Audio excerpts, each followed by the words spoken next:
주님께서 우리와 함께 하십니다.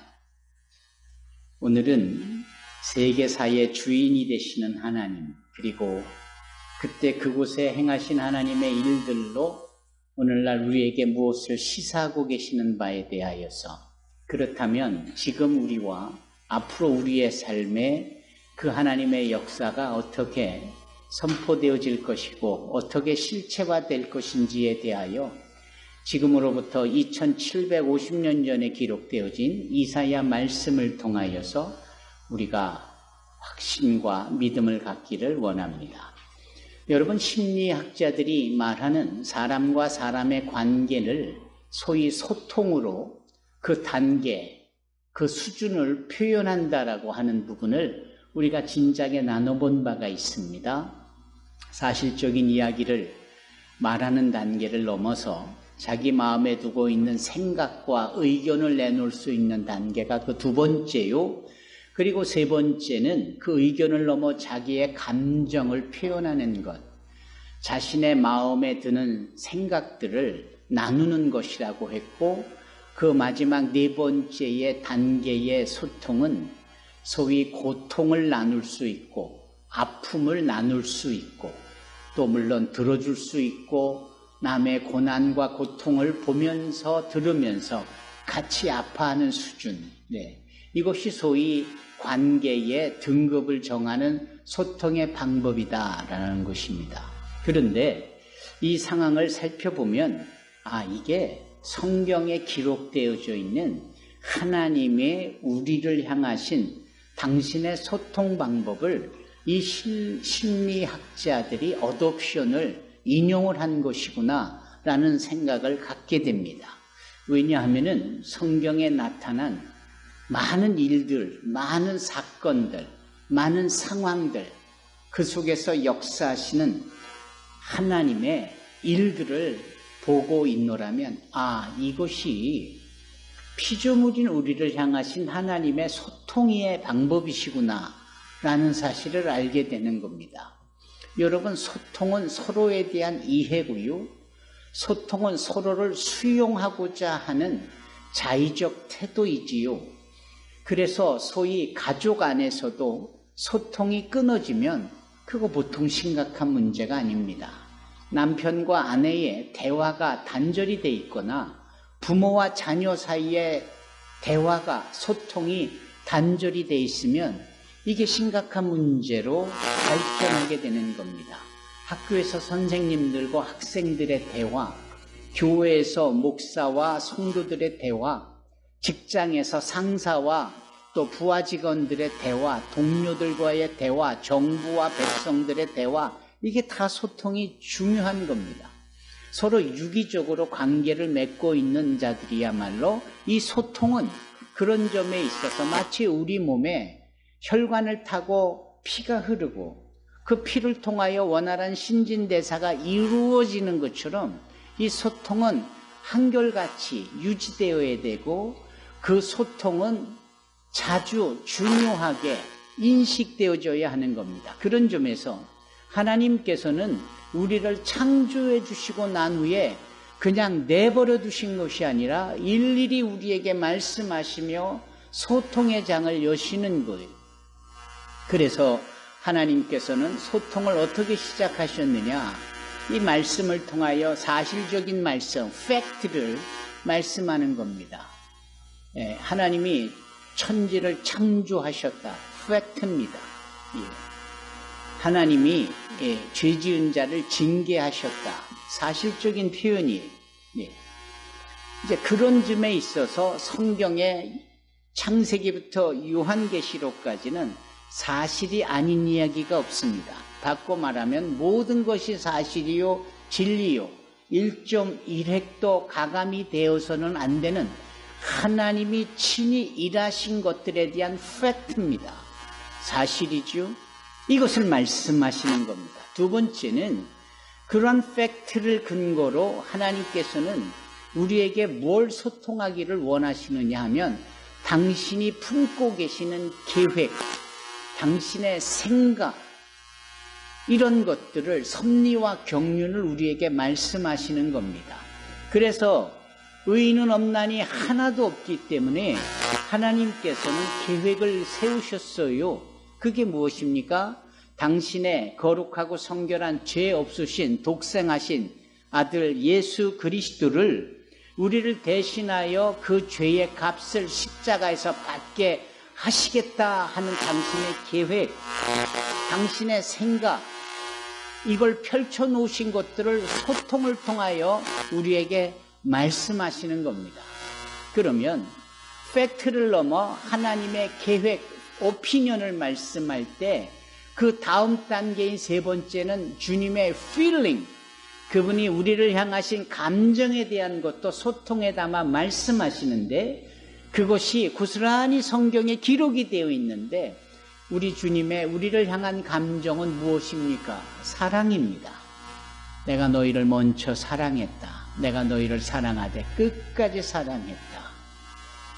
그리고 죄 지은 자에 대하여 인내하고 기다리고 회개를 종용했지만 그 회개를 거부하는 자 앞에 주님의 가슴은 아프시지만 징계하시며, 그래서 이 죄 지은 이스라엘 백성들, 여기서 이스라엘 백성들이 툭 튀어나오는 이유는 우리 온 인류를 대표하는 가장 보잘것없는 민족을 대표하여 온 인류를 향하시는 하나님의 마음, 소통을 이루어 가시기 때문입니다.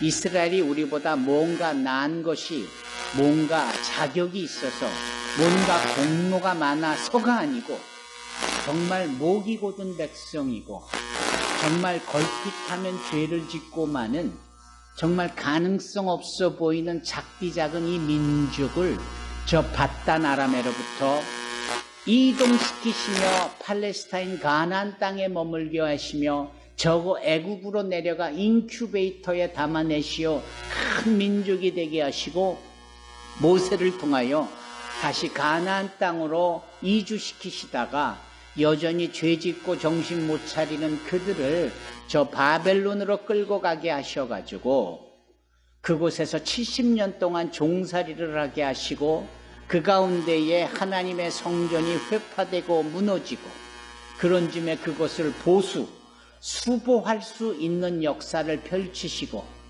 그 가운데 말씀이 육신이 되도록 하여 예수 그리스도의 오심으로 인하여서 초대교회가 세워지고 성령으로 땅끝까지 이 세상 끝날까지 우리와 함께하고 계시는 가운데에 하나님께서 우리를 당신의 구원의 자리에 있게 하시는 이 위대한 하나님의 사랑을 성경이 오롯이 담아내는 겁니다. 이게 다 하나님이 우리에게 말을 걸어오시는, 하나님께서 우리에게 소통하기를 원하시는 그분의 메소드, 그분의 방법인 거예요. 따라서 이 말씀을 통하여 우리가 주님과의 대화가 이루어져야 하는 겁니다. 그리고 심지어는 그 대화는 최종적으로 고난, 고통까지도 이해하고 심지어는 대화의 대상자들을 대신하여 고통을 받으시는 것까지. 그래서 예수님이 부활하셨음에도 그 손에 못자국 난 손이 그대로 있었고 그 온전한 신령한 부활한 주님의 몸에 옆구리에 창으로 찔려 구멍이 나여져 있는 그 창자국이 그대로 있는 것은 그것이 바로 하나님이 우리를 얼마나 사랑하시는지 고난까지도 대신하시기 위한 그것의 증거가 되는 겁니다. 따라서 이 모든 일련의 사건들이 팩트를 넘어 하나님의 오피니언을 넘어 하나님의 필링을 넘어 하나님의 어떻게 해요? 사랑과 고난, 서퍼링까지 이어지는 이 부분이 이 성경 전체에 고스란히 남아져 있는 겁니다. 따라서 이것은 하나님과 우리 사이에만 은밀하게 아무도 모르게 이루어지는 것이 결코 아니라 이것이 세상 속에 선포되어지고 누구나 다 지금 해 아래 이 찬란한 햇빛을 보듯이 누구나 다 비가 오면 그 비를 모두가 다 맞듯이 어느 하나 배제함 없이 하나님은 이 소통을 이루기를 원하시고 계시는 겁니다. 잘난이도 덜한이도 부자도 가난한 자든 건강한 자들이든 명약한 자들이든 나이 많은 분들이든 어린이든 할 것 없이 다 하나님은 동시에 소통을 하기를 원하시는 겁니다. 그 소통은 다름 아닌 우리의 삶의 환경과 시대, 뭐 이런 것들이죠. 불과 2년 전에 3년여 동안 끔찍했던 코비드-19, 그 상황 하나로 하나님은 이 세대 모든 세상 사람들에게 당신의 마음을, 계획을 열어 소통하시는 거예요. 정신 안 차릴래? 니네 이러다 다 죽는다. 하나님의 소통이신 거예요. 이것이 한 나라 한 나라로 가보게 되면 그 나라의 역사인 거예요. 다 그 나라의 역사. 이스라엘의 역사가 온 인류를 대표하는 하나님의 소통의 창구였다면 그들의 역사는 죄 지으면 징계받는 것이고 순종하면 복을 받게 되어지는 것이고 그 복은 단순히 모든 일이 잘 되는 것을 넘어서 온 천하 백성들보다도 뛰어난 민족이 되고 강성하게 되고 대국이 이루어지고 이런 것들을 인류의 역사 속에서 쭉 보잖아요. 잠깐 우리는 그 역사를 지금 우리가 믿지 않는 자들까지도 포함한 이 세계사, 월드 히스토리와 별개로 보려는 경향이 있는데 그렇지가 않은 거예요. 월드 히스토리, 세계사는 그 성경의 이야기고 성경의 이야기는 그 세계사이기도 합니다.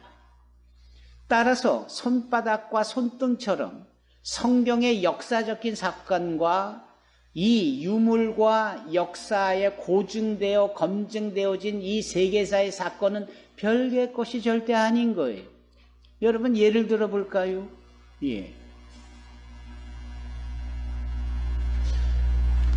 페르시아라는 나라가 있습니다. 지금 이란이 그 페르시아의 그 대를 잇는 것이죠. 그 지역 페르시아.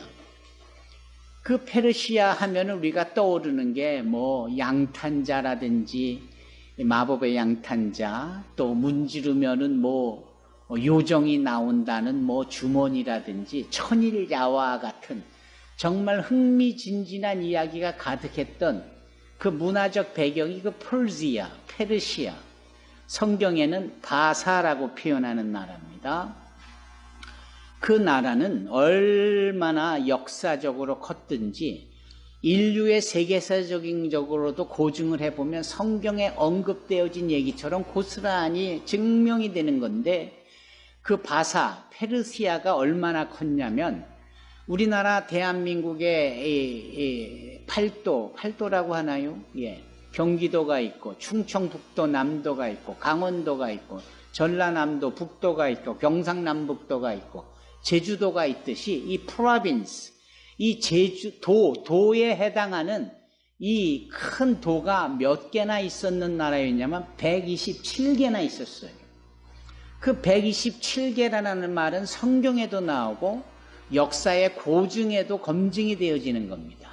그래서 그 127개의 담아내는 영역이 어디냐면 지금 저 인도부터 시작해서 저기 쿠시라고 여겨지는 북아프리카까지도 포함을 하고 있는 거 어마어마한 땅덩이죠. 그때 그 도가 프로빈스가 127개였다. 이게 에스더 1장 1절에 나와요. 그러니까 성경에 언급되어져 있는 내용과 지금 예전에 고증되어지는 내용과 유적과 검증되어질 만한 고증서를 쭉 보면은 다 일치가 되는 거예요. 그때 왕이 누구였느냐? 다리우스 왕이었어요. 성경에는 다리오 왕, 우리나라 성경은 다리오 왕으로 이렇게 얘기했죠.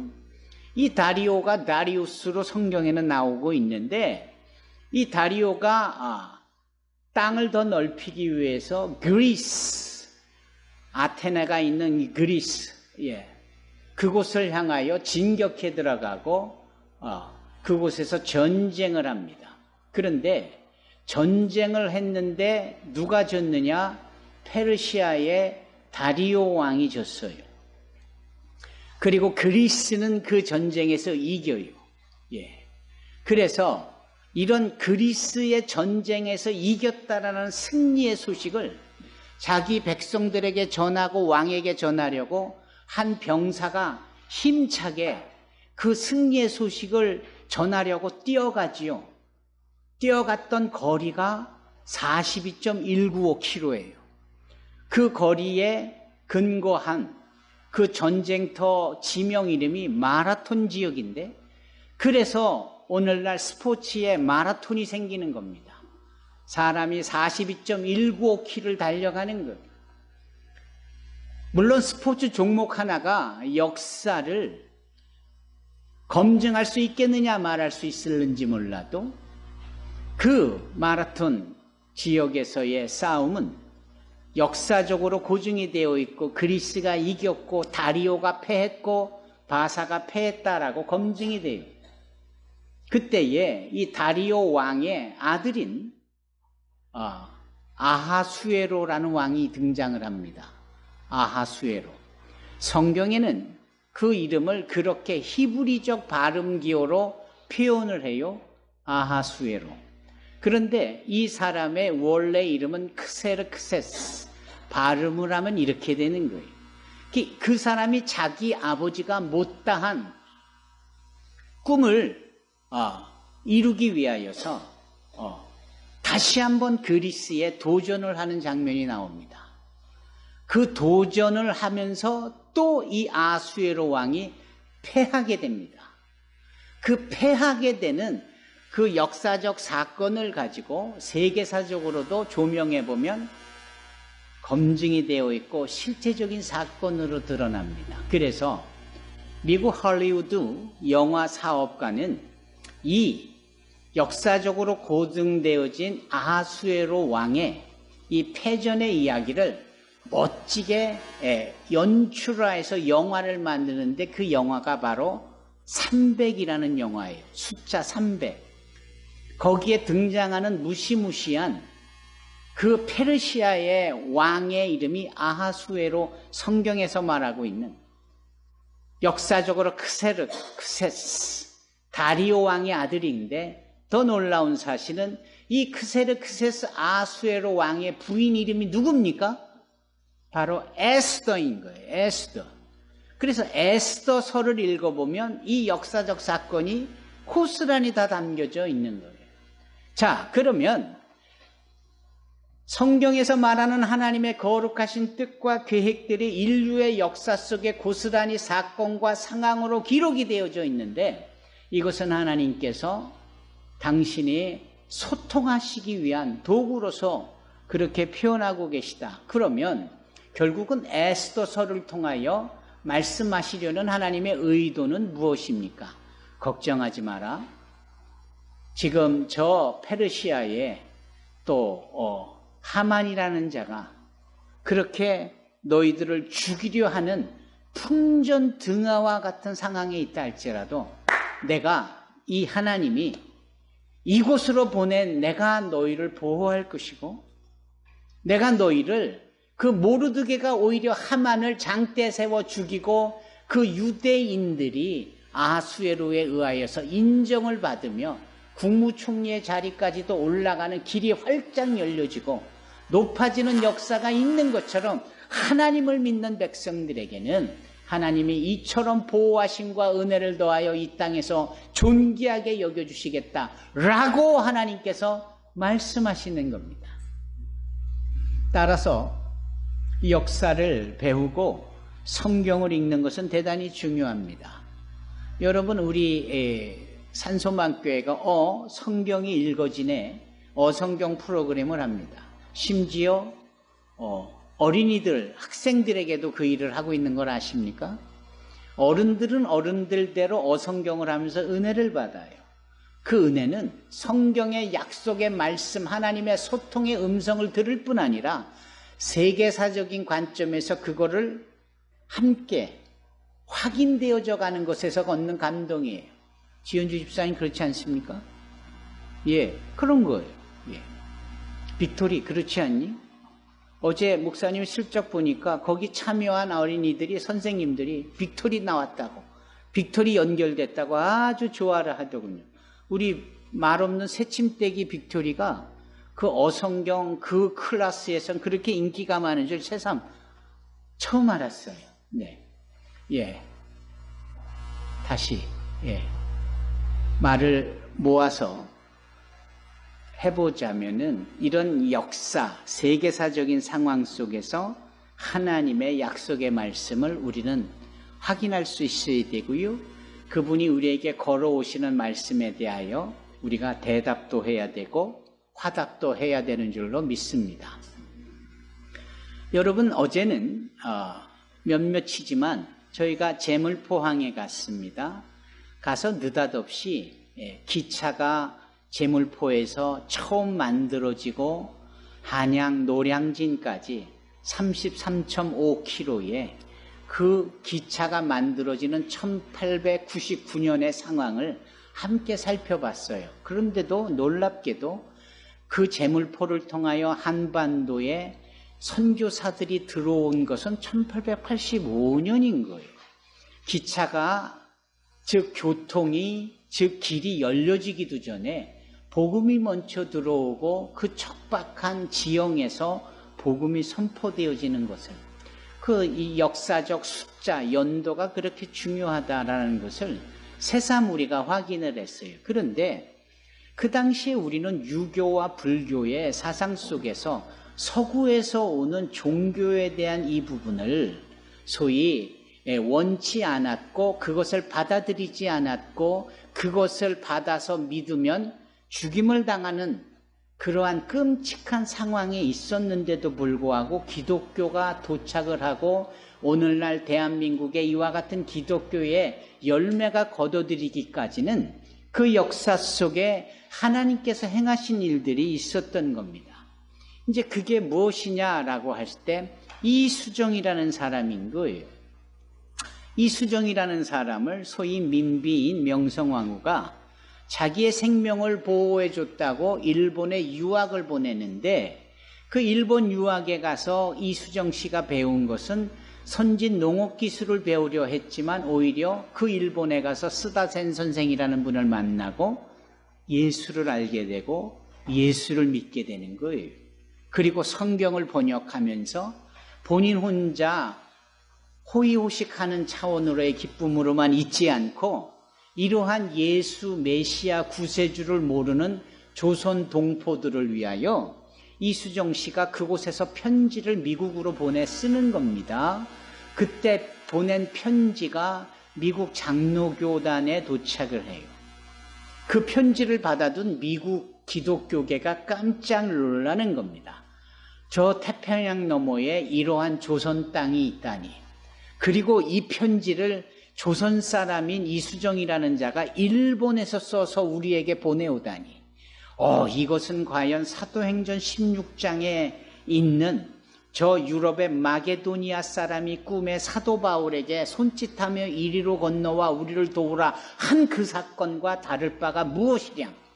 그래서 미국 기독교계가 그곳에 언더우드 선교사와 아펜젤라 선교사 부부를 보내게 된 겁니다. 그런데 보내진다고 저절로 보내지겠습니까?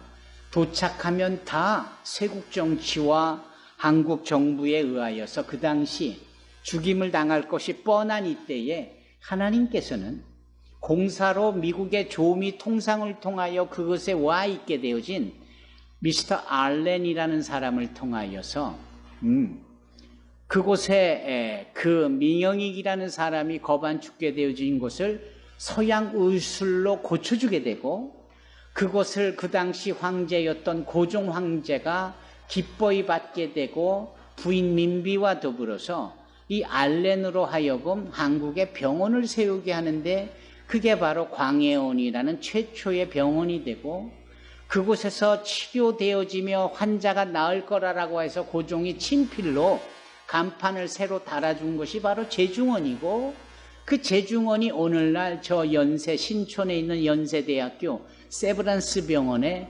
전신이 되는 겁니다.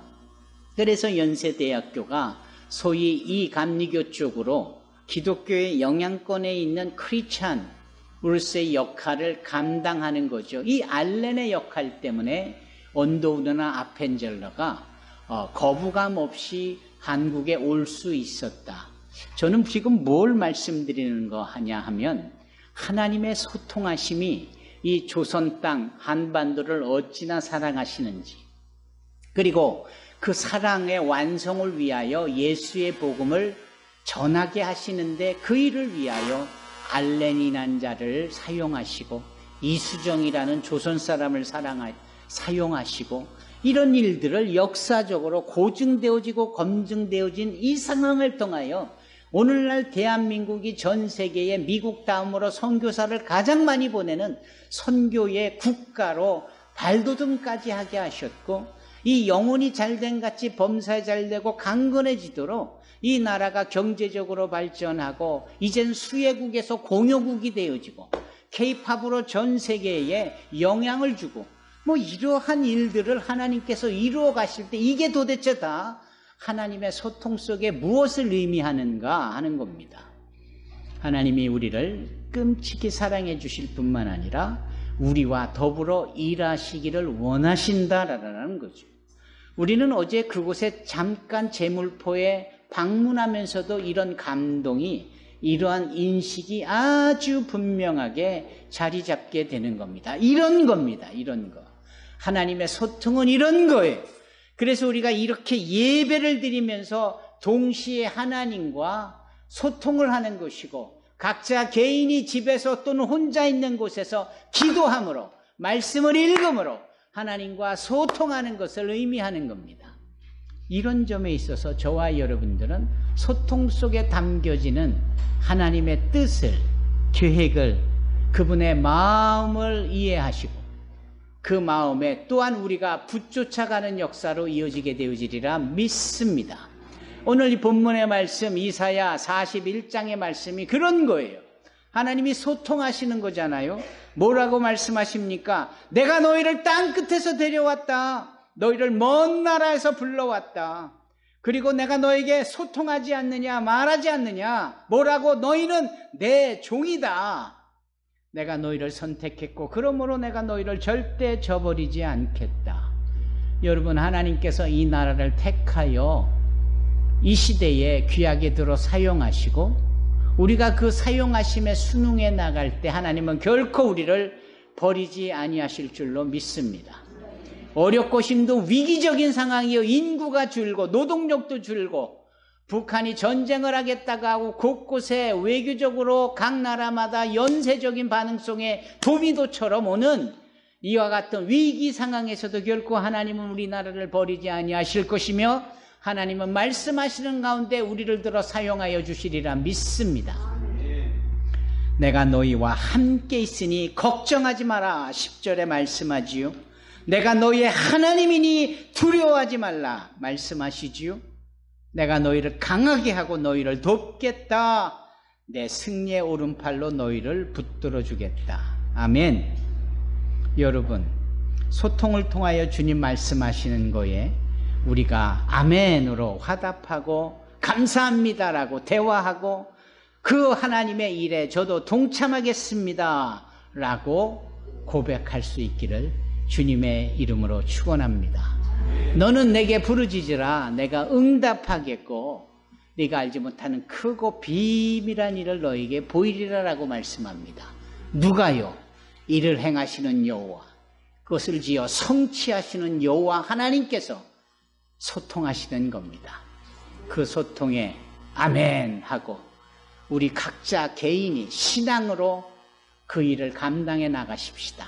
어떤 일은 자신의 사업장에서, 어떤 일은 월급을 받으며 또는 녹을 받으며 일하는 일터에서, 우리 어린 자녀들은 학교에서 배움 속에서, 아멘, 우리는 거룩한 성도로서 교회 안에서 말씀해 주시는 하나님 앞에 소통하며 그 일을 온전히 이루어가기를 주님의 이름으로 축원합니다. 아멘. 주께서 우리를 보시고 아시고 오늘 찬양의 가사말처럼 우리를 그냥 내버려 두시지 않고 도와주시는 줄로 믿습니다. 아멘. 은혜로다.